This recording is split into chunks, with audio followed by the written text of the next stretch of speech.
पारस ने आवाज़ लगाई, पीछे से गाली देकर बोला। तो फिर उन्होंने कहा कभी किसी और को दे रहे हो गाली, कि वे चलती रही।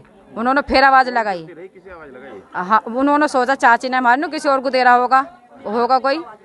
तो फिर नु सुन रही, मैंने तुझे गाली दी है। तो वो कह लगी, उन लड़की से बोला उन्होंने, तुम आगे चलो, मैं पूछती हूँ गाली क्यों दे रहा है। किस लड़की को? चाची ने बोला हमारी ने, लड़की को जो उनके साथ ही हमारी बहन ने, तुम आगे चलो, मैं इसकी बात सुन के आ रही हूँ। तो उनके पास गए, नहीं तू गाली क्यों दे रहा भाई, ने ज़्यादा बोल लिया। तो एकदम से फरसा ही, पहले तो यहाँ मारा, फिर यहाँ पे मारा उनके गाली देने के। वो लड़की भागी कि मेरी मम्मी को कुछ मत बोलो। तो उसके है ना पिस्टन लगा दी। जो 2 लड़की थी उनको बोला, जो आपने गांव में जाकर बोला तो आपको भी ख़त्म कर देंगे हम। तो वे लड़की जो एक छोटी सी, वो भाग के चली गई जंगल। एक लड़की गांव में आ गई। चाची तो लगते के साथ ही गिर गई, उनको कुछ पता नहीं है। फिर हमारे चाचा आए, उस लड़की ने बताया बोल के कि ऐसा ऐसा है ना, वहाँ पे ताई जी गिर पड़ी हैं, उन्होंने ऐसे ऐसे मारा, पारस भैया ने उनको। आप जाओ, चाचा हमारे भाग के आए। उन्होंने आकर देखा तो वहाँ पे कोई नहीं था, ना लड़की थी, बस सिर्फ हमारी चाची थी वहाँ पे मरी हुई पड़ी थी। उनमें कुछ नहीं था, कोई सांस था। ख़त्म करके गांव में पीछे से तो वो निकला था। जब उसने चाची ने बोला कि क्यों गाली दे रहा, तो एक में से 4 जने और लिख रहे थे, वे 5-6 जने थे वे। अच्छा। हाँ जी। तो पूरी प्लानिंग करके आए थे? हाँ, अब पूरी प्लानिंग नहीं होगी जी, जब ये 5-6 एक में से निकले। अच्छा, गांव के लोगों का ये कहना है कि यहाँ पहले भी उनको लेकर के कोई पंचायत हुई थी, ऐसा भी कुछ बात है? नहीं जी, ऐसा कुछ नहीं था, ये लोग झूठ बोल रहे हैं। ये अपना बचाव करने के लिए झूठ बोल रहे हैं वाले। इसीलिए तो बलात्कार एक इतना सेंसिटिव इशू है।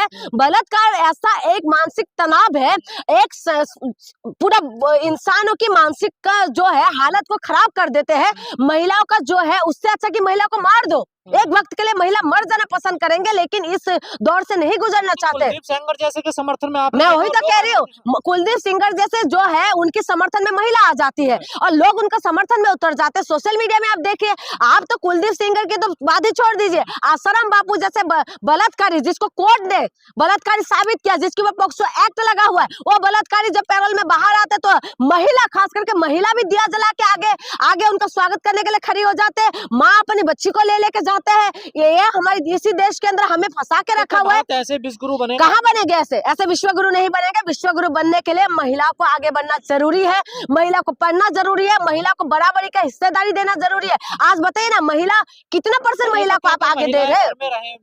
मैं वही तो कह रही हूँ, महिला बच्चे देने वाले तो मशीन समझते हैं। चाहे किसी भी उसमें चला जाइए, एक समुदाय विशेष में क्या होता है, बच्चे पैदा करते रहो, और दूसरे में क्या करते हैं, बच्चों को, उन महिलाओं को क्या पर्दे के अंदर रखो, 1-2 बच्चा 2-3 बच्चा पैदा करो, उसके बाद पर्दे के अंदर रखो, ना पैसा कमाओ। देखो, फाइनेंशियली स्ट्रांग जब महिला होगी तभी तो डिसीजन ले सकते हैं। जब फाइनेंशियली वीक रहेंगे, उसके बाद महिलाओं की कोई वेट रहता है कि आज की डेट में आप बताइए ना, जिसके पास पैसा नहीं है, अगर पुरुष भी है, उनके पास अगर पैसा नहीं है तो कोई पूछते भी नहीं है। और जो महिला घर के अंदर सिर्फ खाना बनाना, बच्चे पैदा करने के सिवा उनके जिंदगी में कुछ है नहीं, उनको तो पता ही नहीं पैसा कैसे कमाते हैं। और जब पैसा नहीं कमाएंगे तो उनका इज्जत कहाँ से होगा? जब इज्जत नहीं होगा तो महिला की अपनी बात का कोई वेट होगा क्या? आज महिला क्या कुछ नहीं कर रहे। आज महिला जो है प्रधानमंत्री बनी है, आज महिला राष्ट्रपति बनी है, आज महिला जज बने हैं, कानून बना रही है, महिला पार्लियामेंट पहुंच चुके हैं, और उसके बाद भी इनको लगता है कि महिला कुछ नहीं कर सकते। महिला बॉक्सर है, महिला जो आगे खेल में सबसे आगे बढ़ रहे, बॉक्सिंग में आगे बढ़े, लेकिन महिलाओं को तुम लोग शारीरिक और मानसिक तौर से ये लोग नीचे करना चाहते हैं, इसलिए तो मनुस्मृति का सपोर्ट करते हैं। पारस ने आवाज़ लगाई, पीछे से गाली देकर बोला। तो फिर उन्होंने कहा कभी किसी और को दे रहे हो गाली, कि वे चलती रही। उन्होंने फिर आवाज़ लगाई। हाँ, उन्होंने सोचा चाची ने हमारे किसी और को दे रहा होगा कोई। तो फिर सुन रही, मैंने तुझे गाली दी है। तो वो कह लगी, उन लड़की से बोला उन्होंने, तुम आगे चलो, मैं पूछती हूँ गाली क्यों दे रहा है। किस लड़की को? चाची ने बोला हमारी ने, लड़की को जो उनके साथ ही हमारी बहन ने, तुम आगे चलो, मैं इसकी बात सुन के आ रही हूँ। तो उनके पास गए, नहीं तू गाली क्यों दे रहा भाई, ने ज़्यादा बोल लिया। तो एकदम से फरसा ही, पहले तो यहाँ मारा, फिर यहाँ पे मारा उनके गाली देने के। वो लड़की भागी कि मेरी मम्मी को कुछ मत बोलो। तो उसके है ना पिस्टन लगा दी। जो 2 लड़की थी उनको बोला, जो आपने गाँव में जाकर बोला तो आपको भी ख़त्म कर देंगे हम। तो वे लड़की जो एक छोटी सी, वो भाग के चली गई जंगल। एक लड़की गांव में आ गई। चाची तो लगते के साथ ही गिर गई, उनको कुछ पता नहीं है। फिर हमारे चाचा आए, उन उस लड़की ने बताया बोल के कि ऐसा ऐसा है ना, वहाँ पे ताई जी गिर पड़ी हैं, उन्होंने ऐसे ऐसे मारा, पारस भैया ने उनको। आप जाओ, चाचा हमारे भाग के आए, उन्होंने आकर देखा तो वहाँ पे कोई नहीं था, ना लड़की थी, बस सिर्फ हमारी चाची थी वहाँ पे मरी हुई पड़ी थी, उनमें कुछ नहीं था, कोई सांस था। ख़त्म करके गांव में पीछे से तो वो निकला था। जब उसने चाची ने बोला कि क्यों गाली दे रहा, तो एक में से चार जने और लिख रहे थे, वे 5-6 जने थे वे। अच्छा, हाँ जी। तो पूरी प्लानिंग करके आए थे? हाँ, अब पूरी प्लानिंग नहीं होगी जी, जब ये 5-6 एक में से निकले। अच्छा, गांव के लोगों का ये कहना है कि यहाँ पहले भी उनको लेकर के कोई पंचायत हुई थी, ऐसा भी कुछ बात है क्या? नहीं जी, ऐसा कुछ नहीं था, ये लोग झूठ बोल रहे हैं, ये अपना बचाव करने के लिए झूठ बोल रहे हैं। मामला जो है इसमें एसएसपी मेरठ का जो बयान है वो बयान अभी अधूरा है, और जब तक प्रशासनिक पदाधिकारियों का मुकम्मल बयान सामने नहीं आता है उस पर बहुत कुछ खुलकर टिप्पणी करना मुझे लगता उचित नहीं। लेकिन जो दृश्य सामने आए वो दृश्य विचलित करने वाले हैं, वो दृश्य भयावह हैं, और उसकी हम निंदा करते हैं। और हम योगी जी से ये कहना चाहते हैं कि आप तो कह रहे हैं कि यहाँ कोई माने गुंडा और माफिया है ही नहीं, हमारा राज्य जीरो टॉलरेंस पर आगे बढ़ रहा है, तो फिर मेरठ में दिन दहाड़े इतनी बड़ी घटना घट जाती है। मैं कह रहा हूं, अभी तक जब तक अधिकृत बयान नहीं आएगा मैं कोई टिप्पणी नहीं करूंगा। मेरठ के एसएसपी का मैंने जो बयान सुना वो बयान अभी अधूरा है, और उसमें उन्होंने ये बातें कही कि आफ्टर इन्वेस्टिगेशन मैं क्लियर करूंगा। अभी रुड़की से लड़के और लड़की को गिरफ्तार किया गया, गिरफ्तार करके लाया गया, जांच पड़ताल के बाद जो पीसी अब हुआ होगा, अगर आज मैं अभी देख नहीं पाया हूं, फाइनल पीसी जब पुलिस अफसर का होगा तब मैं बता पाऊंगा। दूसरी बात है, मैं घटना स्थल पर भी नहीं गया हूं, मैं पीड़ित परिवार से भी नहीं मिला हूं, तो मैं इस पर बहुत विस्तार से नहीं कहूंगा। लेकिन जो वीडियोज हैं, जो खबरें हैं, वो विचलित करने वाली हैं।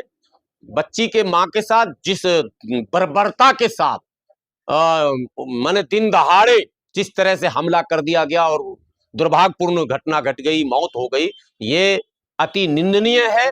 बहुत चिंता का विषय है कि दिन के उजाले में। और एक और चिंता जो आपने कहा कि क्या राजनीति हो रही है, राजनीति की शुरुआत सबसे पहले भाजपा के हारे हुए नेता संगीत सोम ने कर दिया। जब मामला चुनौती है सरकार के खिलाफ, सवाल सरकार से पूछना है, लॉ एंड ऑर्डर सरकार के हाथ में है, आप सरकार की पार्टी में है, और आप जा रहे हैं पीड़ित परिवार के पास। जो वीडियो वायरल होते हैं संगीत सोम के, उसमें इनडायरेक्टली लग रहा है कि संगीत सोम थ्रेट भी कर रहे हैं कुछ ना कुछ परिवार को। इसका मतलब है कि परिवार पर दबाव अभी है, अभी कुछ गुत्थी है जो सुलझी नहीं है। उस गुत्थी को सुलझाने में पुलिस के फाइनल बयान के बाद और कुछ हमारे सोशल एक्टिविस्टों को घटना स्थल पर पहुंचकर वास्तविकताओं के पड़ताल के बाद, अभी संभव नहीं है, हालात नहीं है, जाने नहीं दिए जा रहे हैं, सिवाय संगीत सोम के किसी नेता को वहां जाने नहीं दिया गया। कल का वो दृश्य आप देखे ना, भागम भाग फिल्म जो थी, तो हाँ, चंद्रशेखर जी वाला भागम भाग वो वायरल था।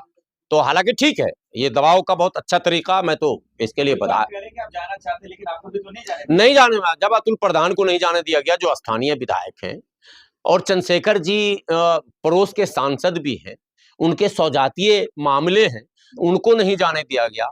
मुझे पार्टी से फोन आया था कि घटनास्थल पर आप जाइए।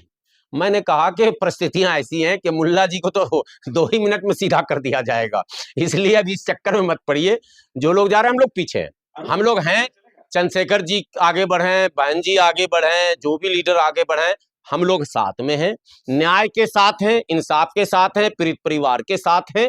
घटना का जो भी प्रकरण सामने आएगा उस पर हम ब्रीफ करेंगे। लेकिन अभी व्यक्तिगत रूप से मैं इस बात को जानता हूं। एक रिपब्लिक के रिपोर्टर को वहां पर ठोक दिया गया, अच्छे से शब्द थोड़ा अच्छा बोला कीजिए, ठोक दिया गया वाला ये मोदी जी वाला भाषा, ये योगी जी वाली भाषा, ठोक देंगे, पिटाई होगी, हमले हो गए, बोल दीजिए।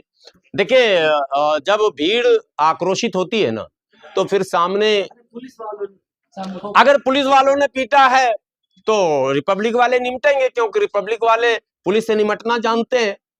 ये बात जान लीजिए आप। रिपब्लिक टीवी को आप हल्के में ले रहे हैं, बाबा बाबा भी रिपब्लिक के खिलाफ नहीं बोलते हैं तो पुलिस वाले कैसे हिम्मत हो गई? या तो माइक पढ़ने में दिक्कत हो गया होगा, आईडी हाथ में नहीं होगा, कुछ तो दिक्कत होगा, वरना आर लिखा हो और उस पर पुलिस हमले करे, ये तो संभव नहीं है।